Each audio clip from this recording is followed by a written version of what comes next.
What's up, YouTube? I thought I would remake this video again because the one I did yesterday was kind of all over the place. So I wanted to make just wanted to make a video that kind of looks it's presented a little bit more, in a professional way. It just looks better overall. The one I did yesterday was kind of just all over the place. So I thought I'll just make a new video on the PowerPoint. So this is a video on the best natural hair masks that you can use on your hair. Helps with hair loss. If you have dry scalp, if you have, your hair is frizzy, or if it breaks off easily, all this stuff helps. It works wonders. I've used it myself. I've been using it. I do these hair masks all the time, even a couple times a week, and my hair loves it. So yeah, so this might work for you, but I also suggest too that people look into your hair type, look into the type of hair that you have. I find that this works best for my hair, and I have low porosity. So if you don't have low porosity, if you have, high porosity, or if it's just medium, then you'll have to experiment with this, right? So, but this is what works for me with someone that has low porosity hair. So number one would be Aloe Vera Gel. Aloe Vera Gel is amazing. I love it. I use it all the time. Every time my scalp kind of feels just dry and frizzy, that's always when I use Aloe Vera Gel. So there's a lot of benefits to it. I also listed the benefits, as you guys can see, but it helps with scalp irritation and inflammation. So if you suffer with any, dandruff or any inflammation of the scalp, redness, then this is definitely going to help. And it helps promote hair growth also. It moisturizes and conditions the hair, so it gives it a very nice shine. So number two, which is probably going to surprise a lot of people, but it's going to be raw milk and raw honey. So you actually do them together, because if you just put raw milk in your hair just by itself, it kind of gives a smell afterwards. It leaves a scent, and sometimes it could be unpleasant. So it's better if you just do the raw milk and raw honey. And if you want, you could also put a couple essential oils in the hair mask too. But normally raw milk and raw honey is enough. It won't leave a scent afterwards. So there's a lot of benefits to, obviously consuming raw milk. But also putting in your hair is also very beneficial too. That's at least what I've found. It's obviously rich in proteins, vitamins that help nourish the hair follicles. It strengthens the hair shafts, and it helps promote hair growth. And it moisturizes dry scalp and hair. And same thing with raw honey too. Not only is it good to consume it, but it's also good to put it in your hair. It's obviously going to be very sticky, so I recommend that people leave it on for like 30-45 minutes, and then after that just wash it off, and then just do your regular shampooing and conditioner. Now I'm also going to make another video talking about the best shampoos and conditioners that you could buy and use for your hair, because there's a lot of shampoos and conditioners that are on the market nowadays that are they're not good for the scalp. They dry out people's hair. They're the reason why people have frizziness, or why their hair is shedding a lot. So I'm going to make another video on that also, so make sure you guys stay tuned for that. But raw milk and raw honey, that's an amazing hair mask. I love it. I do it almost every 2 weeks. Now if you don't have access to raw milk, then you could probably try maybe A2 organic milk. That's what I would suggest, but I don't know if it'll work the same, because I only consume raw milk. I only consume it internally, and I only put it on my hair externally. So I don't know how A2 organic milk would work, but I prefer raw milk. So if you have access to that, that's what I suggest that you guys get. And this right here is the brand. There's a fly, my bad. This is the brand that I get. But if you could get any form of raw milk, then that's what I suggest. Number three would of course be apple cider vinegar. So apple cider vinegar is really good for dandruff.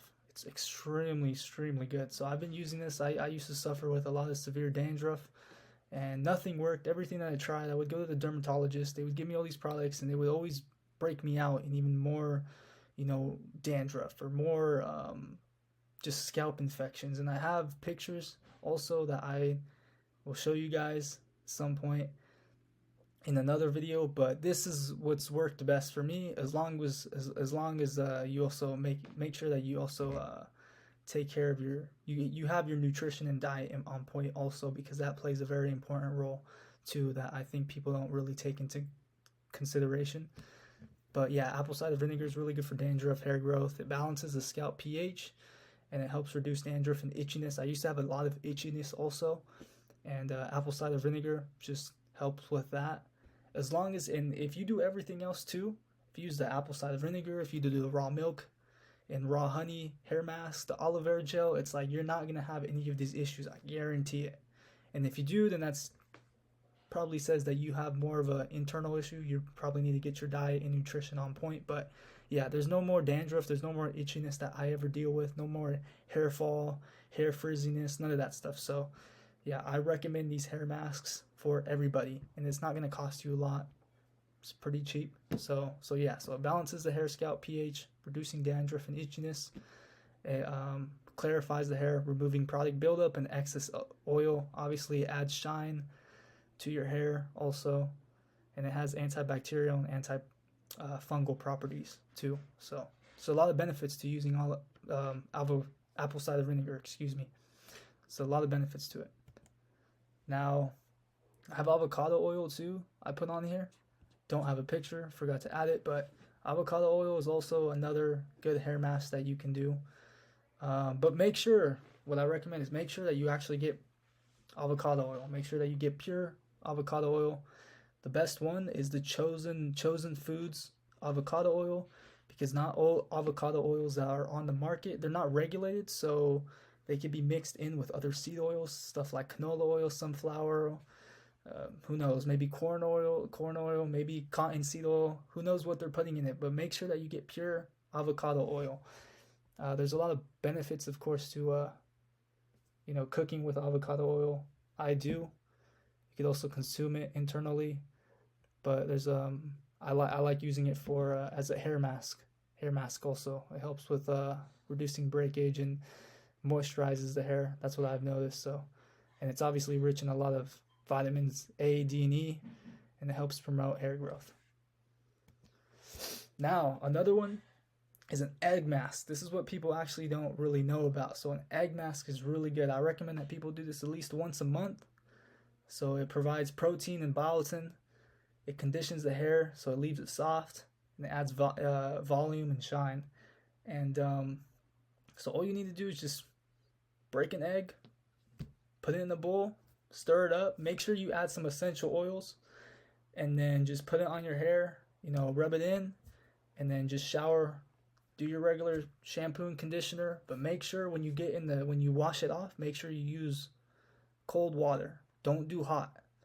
Just make sure that you use cold water. And but also to add some essential oils, because it does leave an unpleasant smell if you just do it by itself. And so yeah, just make sure that you also put some essential oils in there, because you don't want to go around smelling nasty, right? So yeah, an egg hair mask is really good. That's something that I recommend people do at least once a month. And it's also a good protein treatment for the hair, so it helps restore all the protein. So yeah, that's another good one also. Now another one is extra virgin olive oil. This is what you could also use too for hair masks. I know people like to consume it internally. That's something that I, of course, love to do. I do it every morning. I take a tablespoon of it. But like avocado oil, you want to make sure that you're actually getting pure extra virgin olive oil. Okay, there's a lot of fakes out there on the market because it's not regulated, so they could add other things in there, other oils, without you knowing. So make sure that you get an extra virgin olive oil that's preferably single sourced and it's organic. And they tend to be expensive, but it's worth it, and it's you could tell if extra virgin olive oil is real kind of based off the taste. If it makes your throat tickle, then that's how you probably know you have pure extra virgin olive oil. And like I said, make sure that it's single source. Don't get it from multiple countries and things like that. So yeah, just make sure it's single source extra virgin olive oil. So there's a lot of benefits to it. It's rich in antioxidants such as vitamin D, so it helps protect the hair from damage. It conditions and moisturizes the hair, reduces dryness, strengthens the hair strands. Um, improve circulation, which is definitely important for hair growth, hair follicles. And so you could also mix it with other things if you want. So you could mix extra virgin olive oil with like honey, avocado oil. You could do that if you want also. But yeah, extra virgin olive oil, something that I definitely recommend. Okay, next, black seed oil. So it comes from the plant Nigella sativa. There's a lot of benefits to black seed oil that I think people don't know about. You can consume this stuff internally. This stuff has done wonders for my health. So I'm going to make a separate video on it. But yeah, it's amazing for it's medicine. You know, it's done such amazing things for my health. But you could also put it on your hair. And this right up here is the brand I use. It's Bio Natal. But it stimulates hair follicles, promoting thicker and healthier hair, strengthens hair strands. It helps reduce hair fall. It's a natural like DHT blocker. So if you're someone that's into that whole, you know, you want to reduce DHT in the body and whatnot, well, this helps naturally to reduce DHT or to block DHT. Obviously, it's not going to block it completely, but you know, and I wouldn't really worry about that because that's not really the issue. I think it's more, there's more issues when it comes to hair loss. You know, there's more that plays a role. So I wouldn't focus only on DHT. So yeah, I'll make a separate video on that for you guys. But there's a lot of amazing benefits to it. It's anti-inflammatory, so it helps with, you know, any scalp conditions like eczema and dandruff too. Helps protect the hair follicles, and it helps again with premature graying of the hair. You could also use this in hair masks. I personally just use the black seed oil just by itself. I do this at least once a month. So just by itself, just get a tablespoon of it, put it in your hair. That's pretty much it. Get a couple tablespoons, just put it in your hair, and that's it. Let it sit overnight, and then when you wake up in the morning, just do this. Just do what you always do. Condition the hair, shampoo it, and that's pretty much it. And then, let's see what else I got. Rosemary oil. So rosemary oil, you could do a rosemary oil hair mask. I actually suggest that people do this every single night if you want thicker hair, if you want it to grow in areas where, you know, you don't have any hair, you know, any bald spots. This works tremendously. Rosemary oil. There's a lot of benefits to it. There's a lot of studies on it. I'm sure people are aware of it, but it helps stimulate hair follicles, so it promotes new hair growth. There's also a lot of science behind it too. And you could also tell that like when you put rosemary oil on the scalp, it gives like a burning sensation, not in a bad way. It's almost like icy hot. So you could tell that it's doing its job. You could tell that it's doing what it's supposed to do. And I've noticed that my hair grows super fast every time I'm using rosemary oil.